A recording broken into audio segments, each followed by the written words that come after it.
ABC இருக்குது. ரெப்ரண்டிஸ் B எல்லாம் வந்தால் நம்ம பிழைக்கவே மாட்டோம். 6 பேக்கெல்லாம் 2 படத்துக்கு ரெடி பண்ணாப்புல அவர். அப்போ என்ன ஆகுனா உணவு சுத்தமாக குறைப்பாங்க. டோட்டலாகவே ஒரு மார்கன்ஸ் அடி வாங்கி தப்பு. தேவை வந்து மனநல மருத்துவம் தேவை. கரு முட்டை இருக்குல்ல, சினை பிடிக்கிறதுக்கு ஒரு மாத்திரை இருக்குல்ல, அதை அள்ளி போடுறது. நான் ஸ்டெராய்டு போடாமல் ரெடி பண்ணேன், பாடி மாஸ் இல்லாமல் ரெடி பண்ணவே முடியாது. சாலு தொட்டு தான் அவங்ககிட்ட இந்த காசை தொட்டு தான் மேடைக்கு வர முடியும். இல்லைன்னா நானும் நட்டுக்கிட்டு நேரம் மேலே போயிருக்கேன். பொருளாதாரம் தான் வந்து மருத்துவத்தை காப்பாற்றுச்சு, இல்லைன்னா காப்பாற்றிருக்க முடியாது. அவர் முகம் வீங்குது, கால் வீங்குதுன்னா என்ன, சிறுநீரகம் பழுதடையுது. ராஜபுரத்தில் fatty liver 1, fatty liver 2, fatty liver 3, fatty liver 4, 4வது ஸ்டேஜ். ஆனால் இதில் நீ 3வது ஸ்டேஜில் பார்த்தோட படிச்சுக்கலாம். மூச்சு திணறல், மூச்சு இழைப்பு, குரட்டையால் அவதியா, நுரையீரலை ஆரோக்கியமானதாக்கி எளிதாக சுவாசித்திடுங்கள். தங்கம் 24x7 ஆஸ்துமா சிகிச்சை நாமக்கல் மற்றும் கான்பூர். கிங் டிவி நேயர்களுக்கு வணக்கம். இன்றைய நேர்காணலில் நம்மோடு இணைந்திருக்கும் சிறப்பு விருந்தினர் குற்றவியல் வழக்கறிஞர் டாக்டர் RS தமிழ்வந்தன் அவர்கள். சார் வணக்கம். ஐயா. போதை பழக்கம் இன்னைக்கு தலைவிரிச்சு ஆடுது. ஒரு காலத்துல கல், அதுக்கப்புறம் சாராயம், அதுக்கப்புறம் இப்போ டாஸ்மாக் இருந்துச்சு. அதை தாண்டி இன்னைக்கு வந்து மெத்தப்பட்டைன, அந்த கஞ்சா இப்படி போயிட்டு இருக்கு சார். ப்ரௌன் சுகர் எல்லா சுகரும் வந்துட்டு இருக்கு சார். எப்படி சுண்ட கஞ்சின்னு ஒன்று இருந்துச்சு அவங்களுக்கு அவங்களுக்கு? ஆமா, ஐ திங்க் 2000ங்கள்லேயே அது அழிக்கப்பட்டுச்சு. 2002 இருந்துச்சு.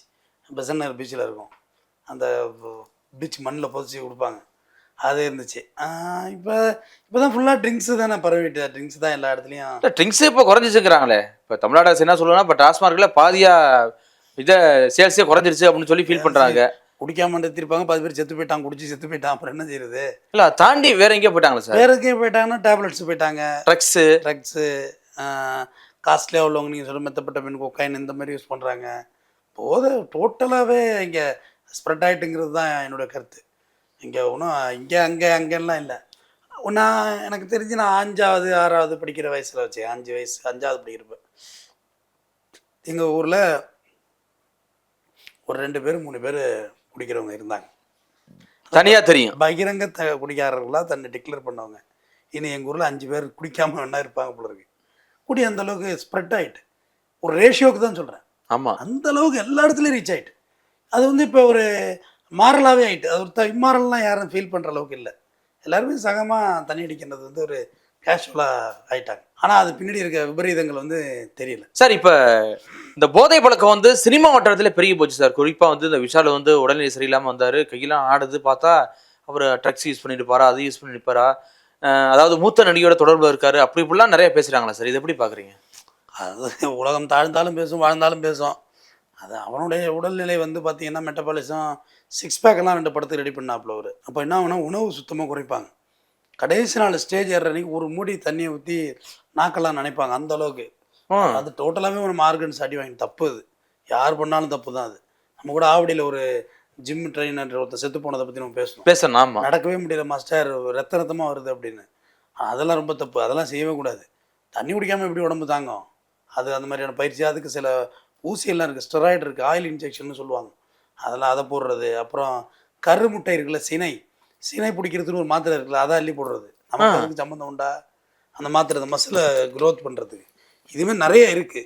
ஜிம்முக்குன்னு சில பிரத்யேக பவுடர்ஸ் எல்லாம் இருக்குது, ப்ரோட்டீன் பவுடர் சொல்லுவாங்க. எல்லாமே அளவுக்கு டாக்டரோட அறிவுரை இல்லாமல் பண்ணுறாங்களா? அறிவுரை இல்லாமல் பண்ணுறது டெஃபினட்டாக. எந்த டாக்டர் இதை எந்த டாக்டருமே ஜிம்மையே அட்வைஸ் பண்ண முடியாது, ஒர்க் அவுட்டே வந்து அட்வைஸ் பண்ண முடியாது.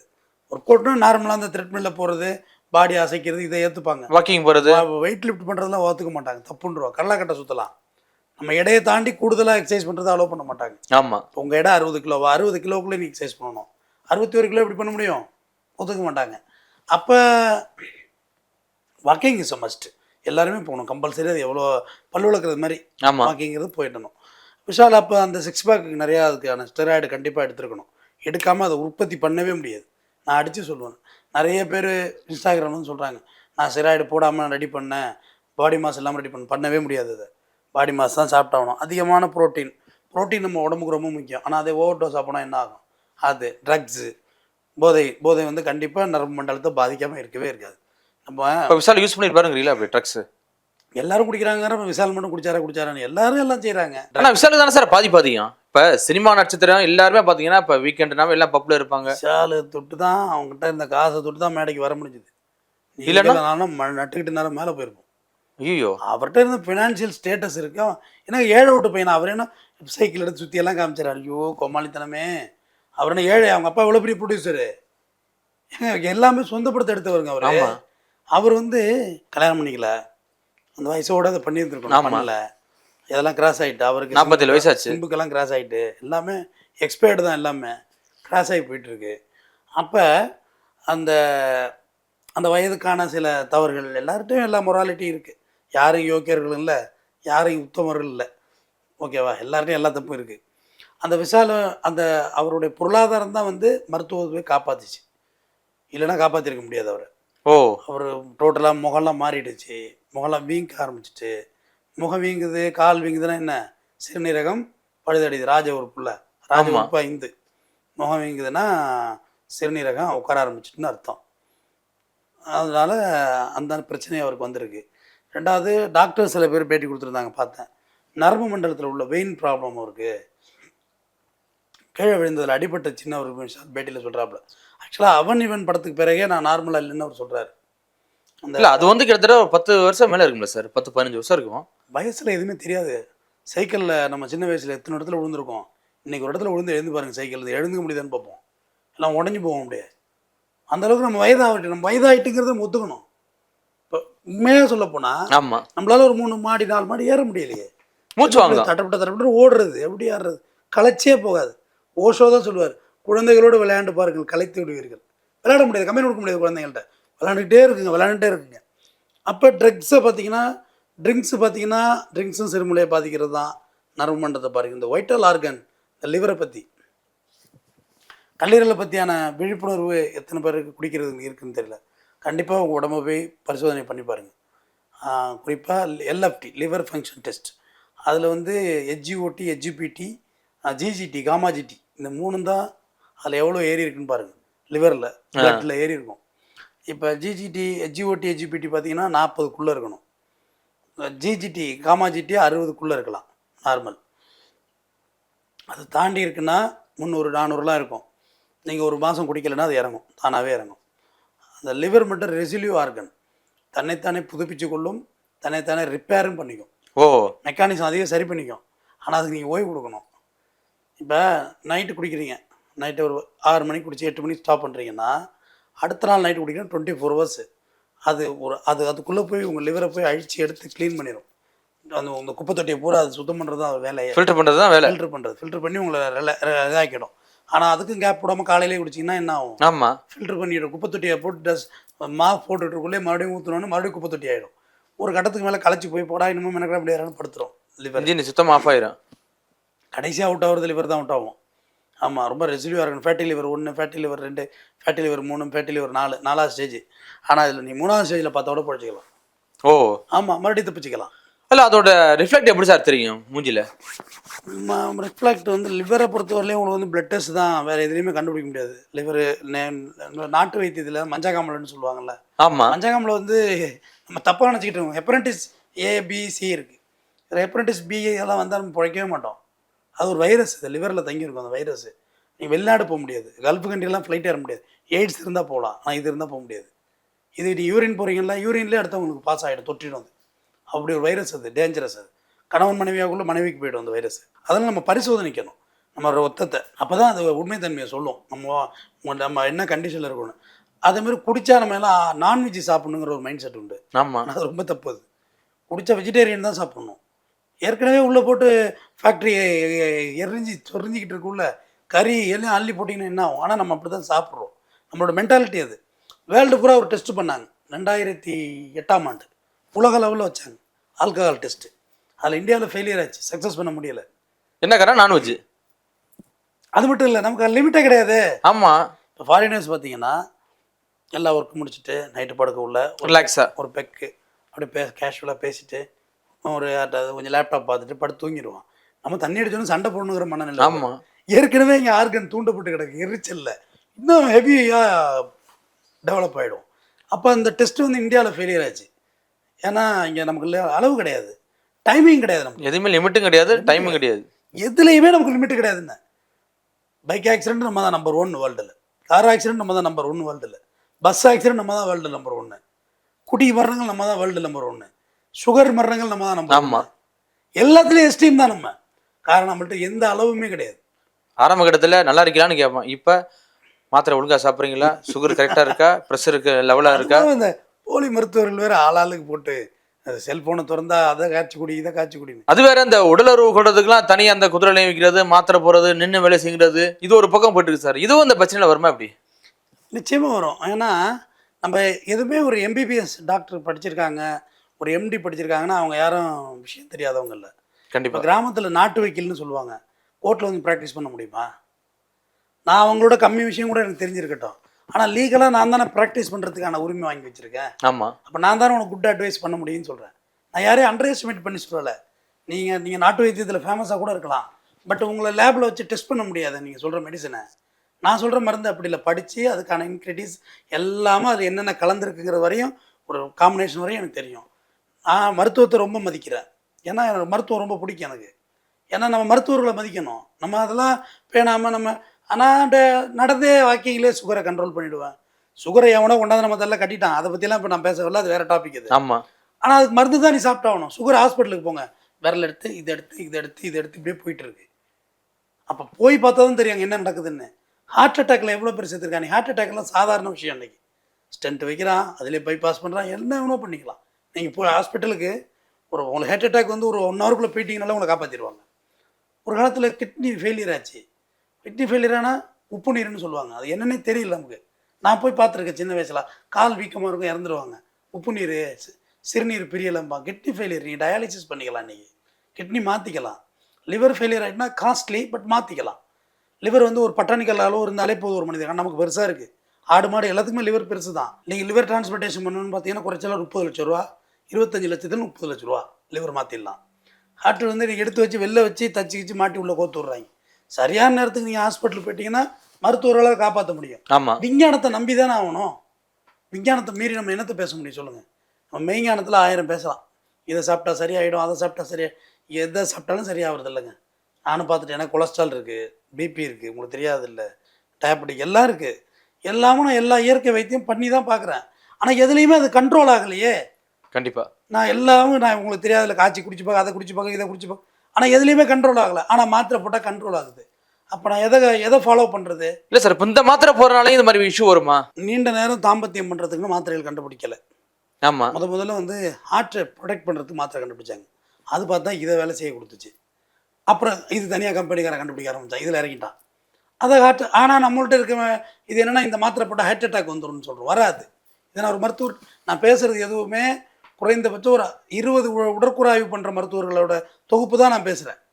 ஏன்னா இதே ஃபீல்டில் தான் நான் இருக்கேன், விசாரிச்சு என்ன ஏதுன்னு. ஆமாம், அந்த கேஸை பார்த்துருக்கீங்க. ஹார்ட் அட்டாக் வராது, அதை போட்டு ஹார்ட்டை ப்ரொடெக்ட் தான் பண்ணும் அது. ஆனால் ஹார்ட் அட்டாக் வரும்னு நம்ம லாஜிக் பேசிகிட்டு இருக்கோம். கிடையாது, அதுக்கு சம்மந்தமே கிடையாது. ஆனால் நீங்கள் கடலையேற்ற வாங்கி திங்கிறது வந்து எந்த உத்தரவாதமும் கிடையாது. அது எப்போ பண்ணது, எக்ஸ்பைரி ஆகிருக்கா, எக்ஸ்பைரி ஆகலையா அப்படின்றதுக்கு நமக்கு எப்படி தெரியும்? இவங்கெல்லாம் எங்கே படித்தாங்க? முறையான மருத்துவர்கள் படித்தாங்களா? ஒரு சித்த மருத்துவர் ஒருத்தர் பேசி லாக்கானாங்க, ஒரு பிரபலம் வேற. ஆமாம். பெண்ணுடைய மார்பகம் பெருக்கன்னா பணம் நோங்க சாப்பிடுங்கன்னாங்க. எந்த சயின்ஸில் இப்படி சொல்லியிருக்கு? கேஸெல்லாம் வாங்கினாங்க, தெரியும் தானே? ஆமாம். எந்த சயின்ஸில் இப்படி சொல்லியிருக்கு? இல்லையே. இது வேற அது வேறங்க. ஆனால் அவங்க அது மாதிரி பேசுனாங்க. இதை பண்ணுங்க, மொத்த நோய்க்கும் ஒத்த மருந்து, இது விஷம் தான் வாங்கி குடிக்கலாம். மொத்தமாக காலி. வேற என்ன மொத்த மருந்து எப்படி கொடுக்க முடியும்? ஒரு மாத்திரை எப்படி அவங்க எல்லாத்தையும் சரி பண்ணும்? கண்ணு தெரியாமல் இருந்தோமே. நீங்கள் கண்ணு தெரியும், நீங்கள் எல்லாரும் கண்ணு தெரியுதுல்ல, கிளாஸ் போட்டு படிக்க முடியுது நம்மளால.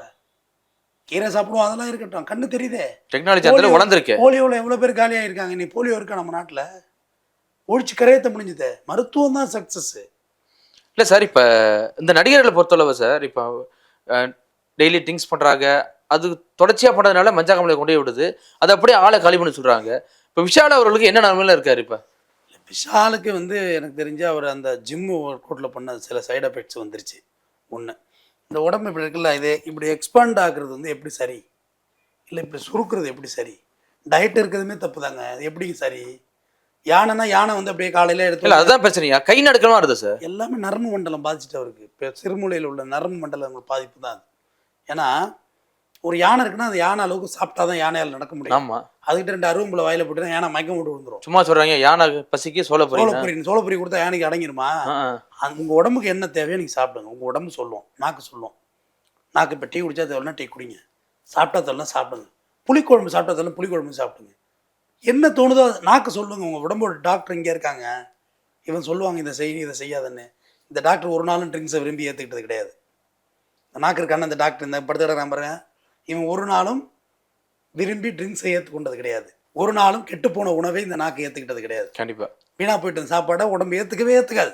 நீ என்னதான் பண்ணி உள்ளே தள்ளிப்பாரு, வாமிட் வருது, வாமிட் வந்துடும், ரிட்டர்ன் வந்துடும். அங்கே உள்ளுக்குள்ளே ஒரு ஆஃபீஸர் இருக்காங்கல்ல, வாமிட் ஆஃபீஸர், அவர் ஏற்றிடுவாப்புல, இது உனக்கு ஆகாது வெளியே வா அப்படின்னு.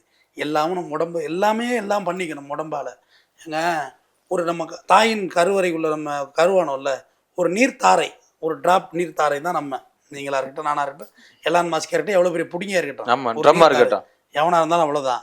ஆனால் அந்த நீர்த்தாரை இந்த காது வச்சு, கண் வச்சு, மூக்கு வச்சு, வாய் வச்சு, லிவர் வச்சு, கிட்னி வச்சு, கால் வச்சு, காது வச்சு, காதுக்கு செவித்திறன் வச்சு, நாக்கு வச்சு, டேஸ்ட் வச்சு, மூக்கு வச்சு, சுவாசம் வச்சு, நுரையீரல் வச்சு, இவ்வளோ ஆர்கன்ஸ் வச்சு, நெகத்தை வச்சு, தலை மயிரை வச்சு வெளியேற்றுதா இல்லையாங்க? 10வது மாதம் 9வது மாதம் 9வது மணி நேரம் 9வது நிமிஷம் நீ வெளியே வர்றியா இல்லையா?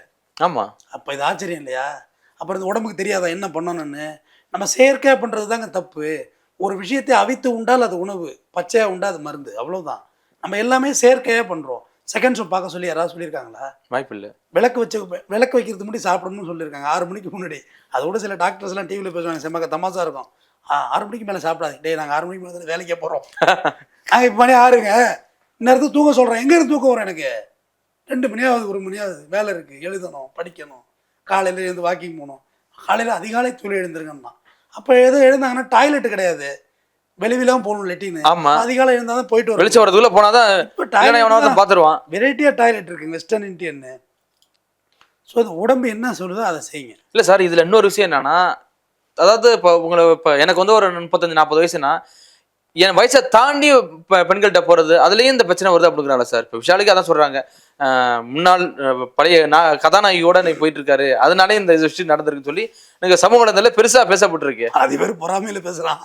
நான் என்ன சொல்கிறேன், எனக்கு தெரிஞ்சு வயது கூட நம்மளோட இமிடியேட் ஏஜ் கூட இயற்கையில் எதுக்கு நம்ம கல்யாணம் பண்ணலை அப்படின்னா, பெண்கள் சீக்கிரம் வயசாகிடுவாங்க, ஆண்கள் வயசாக மாட்டாங்க.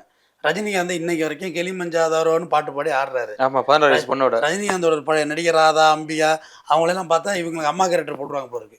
இப்படியா பேத்தி கேரக்டர் நடித்த மீனா ரஜினிக்கு அம்மாவாகி இப்போ இந்த அம்மாவை தங்கச்சாவே நடிச்சிட்டாங்க, மனைவியாகவும் நடிச்சிட்டாங்க மீனா. ஆமாம், அதுட்டு ஆண்களுக்கு வயசாகிறது இல்லை, பெண்களுக்கு சீக்கிரம் வயசாகிடும். அதனால தான் அந்த ரீசன் சொன்னாங்கன்னு தான் நான் நினைக்கிறேன். நம்மளோட வயசு கூட உள்ளவங்கள்ட்ட பண்ணிட்டாரு விஷால் போயிட்டார், இது வந்து நம்ம போய் பார்க்க கிடையாது அந்த கதையெல்லாம். அது வந்து அவங்களுடைய தனிப்பட்ட விஷயமாக தான் நான் பார்க்குறேன். அது 38 வயசு கண்ணையை என்னென்னவோ போட்டு ட்ரோலு போட்டு கிழிச்சு அழுறாங்க. என்னை பொறுத்தவரையும் விஷாலை பார்த்தா எனக்கு பாவமாக தான் இருந்துச்சு. நிறைய பேசியிருக்கான், ஏட்டி புட்டி பேசியிருக்கான், இல்லாத பொல்லாதெல்லாம் பேசுவான், நான் இல்லைன்னா சொல்லலை, ஓகேவா?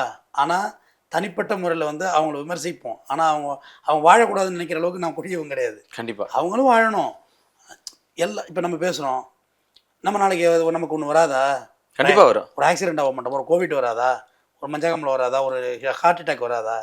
எல்லாம் வரும். இதெல்லாம் நம்ம ஆடின ஆட்டம் தான் சொல்ல முடியுமா? எல்லோரும் மரணிக்க தானே போகிறோம். விஷால் வந்து எல்லாமே பொய்யா பண்ணுவார். சைக்கிள் ஓட்டுறம்பாரு, சாப்பிட காசு இல்லை, அம்மா ஹோட்டலில் சாப்பிட்றம்பாரு, திடீர்னு பிரியாணியை வச்சுட்டு 3 தெய்வத்தை கும்பிடுவார். ஐயோ அது பாவம். ஆக்சுவலாக அந்த அவனுக்கு டிப்ரெஷனுங்க. அது நீங்கள் அவனுக்கு தேவை வந்து மனநல மருத்துவம் தேவை அவனுக்கு. நீங்கள் போட்டுக்கிட்டு சைக்கிளில் ஓட்டுறது, என்கிட்ட காசு இல்லைன்றது, யாருமே எனக்கு ஃபோன் பண்ண மாட்டாங்கன்னு சொல்கிறதெல்லாம் வந்து மனநல மருத்துவத்தை நீங்கள் அணுகணும். அதெல்லாம் முதல்ல அதை பற்றி இப்போ மனநோயை பற்றி யாருமே இங்கே பேசுகிறதில்ல. இவ்வளோ நேரம் உடல் நோயை பற்றி என்கிட்ட கேள்வி கேட்டிங்கன்னா, மன ஆரோக்கியத்தை பற்றி இங்கே பேசுங்க. உடல் ஆரோக்கியத்தோட மன ஆரோக்கியம் முக்கியங்க. ஒரு நூல் மிஸ் ஆனிச்சுன்னு வச்சுக்கோங்க, அழுக்கு துணி எடுத்துகிட்டு எங்கேன்னு போக வேண்டியதான் ரோட்டு மேலே. நமக்கு தெரியாது, நம்ம பைத்தியமாக இருக்கும், நமக்கு தெரியாது. மன ஆரோக்கியம் ரொம்ப முக்கியம். உடல் ஆரோக்கியத்தை விட மன ஆரோக்கியம் முக்கியம். கண்டிப்பாக. உடல் ஆரோக்கியமாக இங்கே வலிக்குதுன்னு சொல்லுவோம், மன ஆரோக்கியம் போய்ட்டா என்ன செய்யுது? நம்ம எல்லார்ட்டையும் மன ஆரோக்கியம் குறைவாக இருக்குது, அது ஒத்துக்கணும். உளவியல் ரீதியாக பிரச்சனைகள் இருக்குது, நம்ம அதுக்கு மருந்துகள் எடுக்கணும். மருத்துவர்கள் மூளையை படிச்சுட்டு வந்திருக்காங்க டாக்டரு. இவ்வளோ நேரம் இவ்வளோ இதை படித்தவனை பற்றி பேசணும். மூளையை படிச்சிருக்காங்க டாக்டர் உட்காந்து, அதுக்குள்ளே எத்தனை கோடி கண்ணுக்கு தெரியாத நரம்புகள் போகுது, அதுக்கு வைத்தியம் பண்ணுறான். அப்படியா? நீங்கள் சைக்காட்ரிஸ்ட் டாக்டர் போய் எவ்வளோ அழகாக டெக்னிக்காக பேசினாலுமே ரைட் இந்த அப்படி இதை வாயில் போடு, காலில் போடு, மத்தியானம் போடு, போ, சரியாயிடுறானே, சரியாயிடுறாங்க. நான் பார்த்துட்டு தானே இருக்கோம். எனக்கு தெரியும் ஃபேமஸ் சைக்காட்ரிஸ்ட் ருத்ரன், இன்டர்வியூலாம் கொடுக்க மாட்டார். ஏன்னா அவருக்குமே அந்த பிரச்சனை இருக்கும். திடீர்னு இருந்து போயிடுவார், வைத்தியம் பண்ணிட்டு இருப்பார், பின்பக்கமாக இருந்து போயிடுவார். அவர் வயசு ரொம்ப சீனியர் சிட்டிசனு. அவர் கிட்ட பார்த்தீங்கன்னா விடிய காலம் 3 மணிக்கு நோட்டில் நீங்கள் எழுதணும். கார் பேனட் மேலே கிடக்கும் ஒரு நோட்டு, அதில் எழுதி வைக்கணும். 4 மணிக்கு அந்த நோட்டு உள்ளே போயிடும். அதுக்குள்ளேயே 300 பேஷண்ட் ஃபுல்லாகிடும். அப்பா விடிய காலத்தில் வாங்க ஜேன்னு இருக்கும், வேணா அதை வேணால் கேமரா எடுங்க நீங்கள். அப்படியே சைக்காட்ரிஸ்ட் டாக்டர் இருக்க தானே செய்கிறாங்க. ஒரு நாளைக்கு 200 பேஷண்ட்டு அசால்ட்டா. இன்னும் ஒரு 5 வருஷத்தில் பாருங்கள், சைக்காட்ரிஸ்ட் படிக்கிறவங்க டாக்டர்ஸ் பயங்கர சக்ஸஸாக வருவாங்க. ஏன்னா டிப்ரெஷனுங்கிறது இன்றைக்கி அப்போ அந்த லெவலில் போயிட்டு எல்லாருக்கும் வந்துருச்சு சார். பயங்கரமாயினா கடன் தொல்லை. இந்த பாரு நேற்று தான் 1ஆம் தேதி இந்த வந்துட்டு வீட்டு வாடகை வந்துட்டு கார் இஎம்ஐ வந்துட்டு எல்லாம் போட்டு அடித்து நவத்தி முடிச்சு அப்பாடான களைச்சி நிற்கிறதுல அடுத்த 1ஆம் தேதி. இது எவ்வளோ பெரிய காம்ப்ளிகேட்டான லைஃப் வாழ்கிறோம். நமக்கு அட்வைஸ் பண்ணுறவங்களே தான் கேட்குறேன், இது எப்படி நீ அட்வைஸ் பண்ணுவோம் அடுத்த லைஃப்பை பார்த்து? இங்கே அவனுக்குள்ள பிரச்சனை என்ன தெரியுமா? பாவமாக இருக்கும். நம்ம எல்லாருமே பாவம் தாங்க. இவ்வளோ பிரச்சனையாக இருக்குது. இது கடையில் சொந்த பந்தங்கள், இது கடையில் நண்பர்கள், இது கடையில் நமக்கு தனிப்பட்ட பிரச்சனைகள், எல்லாமே பிரச்சனை தான். பிரச்சனை பிரச்சனை பிரச்சனை. காலையில் எழுந்து சரியான நேரத்துக்கு நீ டாய்லெட்டு போல ஆரம்பிக்கிற பிரச்சனை நைட்டு படுகிறது தூக்கத்தில் வரையும் போய் நிற்கிது. கண்டிப்பாக நிற்கும். தொடர்ந்து பேசுவோம். நன்றி. மிக்க நன்றி சார். மூச்சு திணறல், மூச்சு இழைப்பு, குரட்டையால் அவதியா? நுரையீரலை ஆரோக்கியமானதாக்கி எளிதாக சுவாசித்திடுங்கள். தங்கம் 24/7 ஆஸ்துமா சிகிச்சை நாமக்கல் மற்றும் கான்பூர்.